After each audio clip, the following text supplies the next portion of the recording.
Northington. A prisoner at the Michigan Department of Corrections, G. Robert Cotton Facility.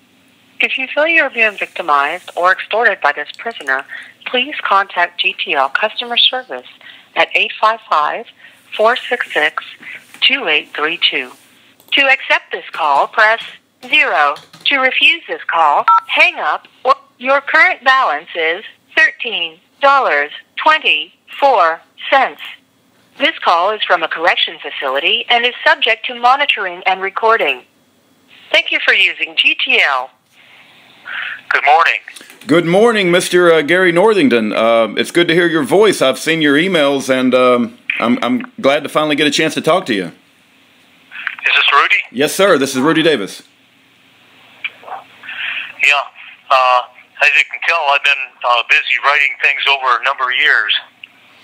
I see that. I also see that, I guess, Jack McLam, you knew him, and Carol, and I guess they were advocating for you while they were, I guess Jack McLam passed away a few years ago due to cancer, but I guess he was advocating for you when he was alive? Yes, he was. Wow. And there's been a number of people all the way from, all across the country, partly because they know me and they know my situation. Amen. I was an eyewitness to prosecutors and judges taking bribes in Monroe County, Michigan. And when I reported the crime to the Michigan Attorney General Office of Frank Kelly, about 4 months later, they made a fake crime against me called conspiracy. Somebody said something I didn't say. Yeah, a lot of we advocate for a lot of political prisoners, and the conspiracy charge seems to be the prosecutor's best friend because they don't have to prove a lot. All they got to do is make a bunch of stuff up in court. And I've seen that used quite a bit. So I guess that's what they use to get you. But for people that don't know who you are, would you mind giving a little background? I mean, how do we find out more about you and your case, and how can people help you? Well, a lot of the stuff that I published stuff on the internet, and I don't know exactly what the websites are, but the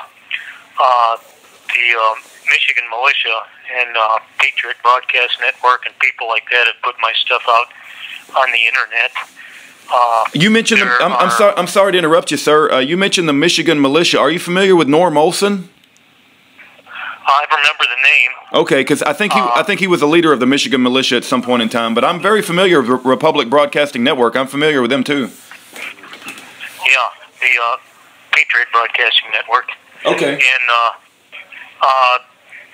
they're friends of mine have broadcast things over radio many times about the corruption involved in prosecuting me. I was told, like, when I went, I'm an honorably discharged military veteran from the U.S. Air Force, and I worked 2.5 years for a Vietnam support group out of the Philippines, out of Clark Air Base. And I've had a lot of experience with government over the years. I had a business in Omaha, Nebraska that I contracted to various government entities that Ted Gunderson, who died in 2011, told me were the CIA operations. And I got to know about people in Project Monarch, which is now known as MK Ultra, and stuff like that. And then I got to evidence see some evidence of human trafficking of children and things like that. I've been a hardworking person all my life, and I've always, kept really busy doing things, helping people and things like that.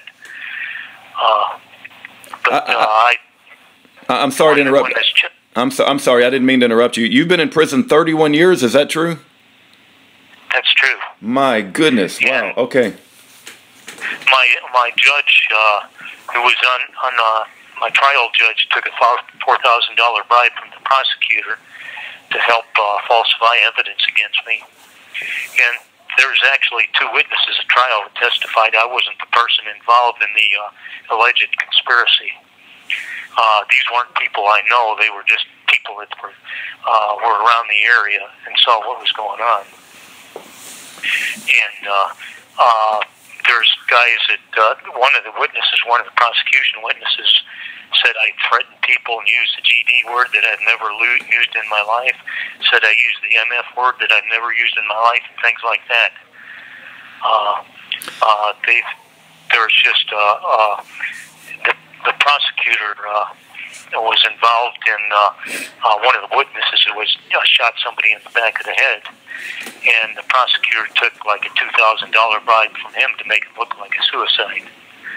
And that's the type of situations I just accidentally got involved in. I just walked into it and didn't know what was happening. Well, Gary, one of the things I read was your not involvement, but you were witnessing some child auctions that appeared to be from a bunch of Satanists that were using children to either sell or maybe satanic ritual abuse. But why do you think they targeted you for this conspiracy to murder charge and set you up to go to prison for 31 years? Were you going to expose some corruption? Why do you think they targeted you? Well, it started off with me exposing corruption in the southeast Michigan area, prosecutors and judges on the take and stuff like that.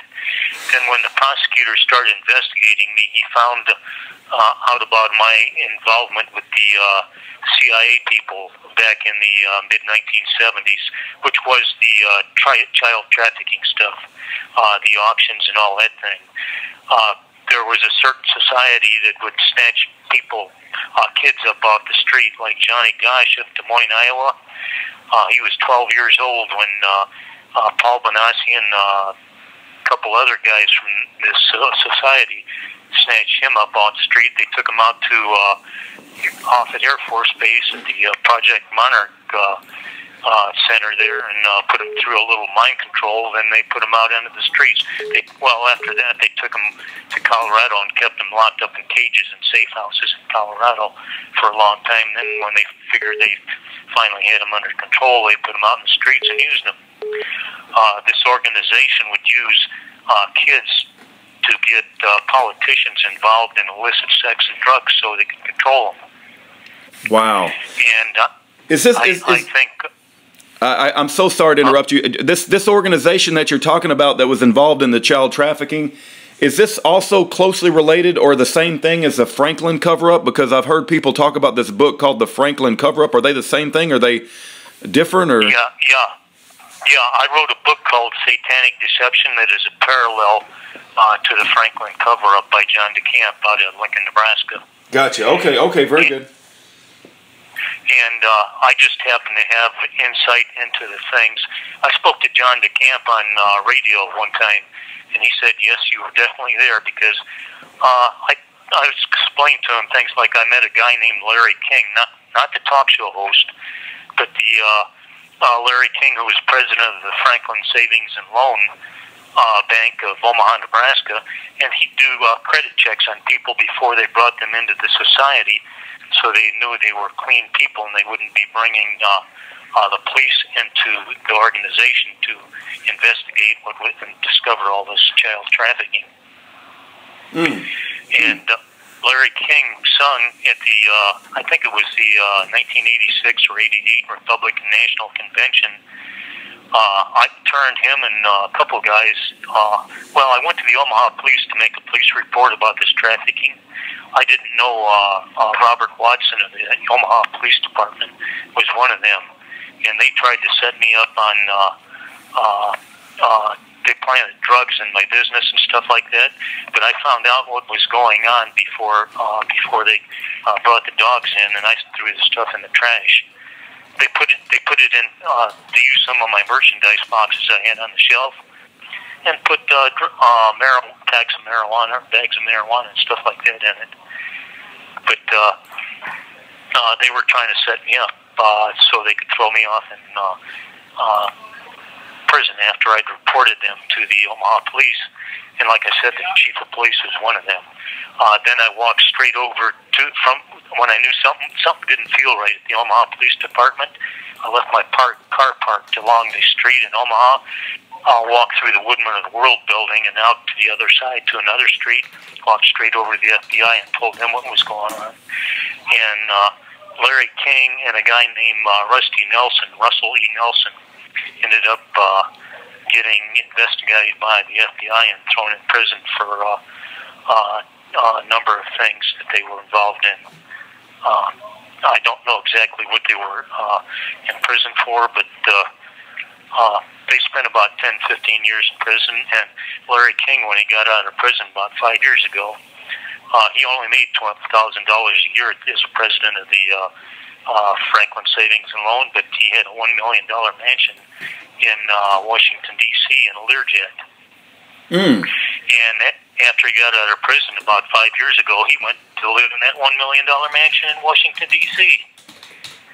Wow. That's really strange being in prison, and prior to that only making $12,000 a year, so you can see the connections between money and stuff like that. Well, two quick questions. You said you wrote a book. I want to be able to get a hold of this book. You said it's Satanic Deceptions by Gary Northington. Is it on Amazon, or do you know where we can get a copy of it? It's only published in certain circles, and I finally found what the copy of it that I had stashed away, and the only way I can get it to you is probably pump it out a page at a time on the emails.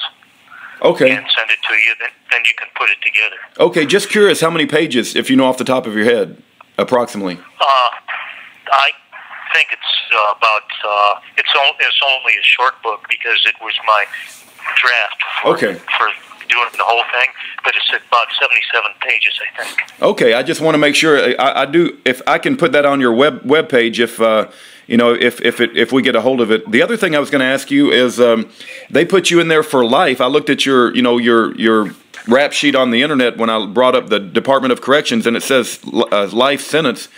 Who were you supposedly conspiring to murder? Who did they say you were trying to conspire to murder? Well, I don't mention any names because there's a lot of people around who try to say things. Okay. To get shorter sentences and get out of prison and all that. Gotcha. So I don't say any specific names or anything, but they say I tried to murder some. They falsely say I asked a police informant to murder somebody I knew. I see. Okay. And that person just was also an eyewitness to the prosecutor taking bribes and stuff like that. And I gave them $5,000, or somewhere between $5,000 and $7,000, because they wanted to take off. And the last time I heard, they were in Orlando, Florida, which was almost 30 years ago. Okay. Just let me quickly share. We advocate for probably 30, 40 different prisoners, and many of them come to mind when where a police informant or an FBI informant went in and they set they set them up with a conspiracy to murder. It seems like a very typical plan, and I'm no fan of the FBI. I think the FBI has gone completely off the rails, and they're putting innocent people in prison all over this country. Well, what they're what they try to do is it's like they're trying to do to the president right now, trying to get him to testify so they can make up a crime against him and take him out of office, like they did to Bill Clinton. Yeah. Now, can you say that one more time? You said who are I didn't. You kind of broke up there a little bit. About the making up the crimes? Yeah. You said that they're sending an informant in to set somebody up, and I didn't quite catch. You kind of broke up. I didn't know if you had somebody specific. The name of the informant in my case is Timothy Paul Baker. Okay.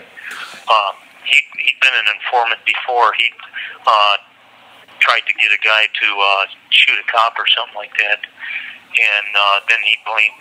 I guess he shot the cop. Shot a police officer.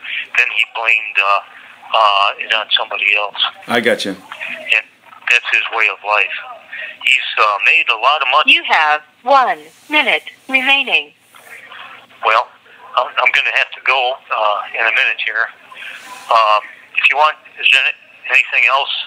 Well, I'll just say Yeah, our prayers are with you, and I want to be able to educate people about your case. So as you continue to send me emails on JPay, if there's anything people can do to, educate themselves about you and how can they help you, the government setting up people and putting them in prison for exposing corruption is a pattern that we see all over the place, and it appears that you're part of that pattern. So we want to be able to help you and expose your story.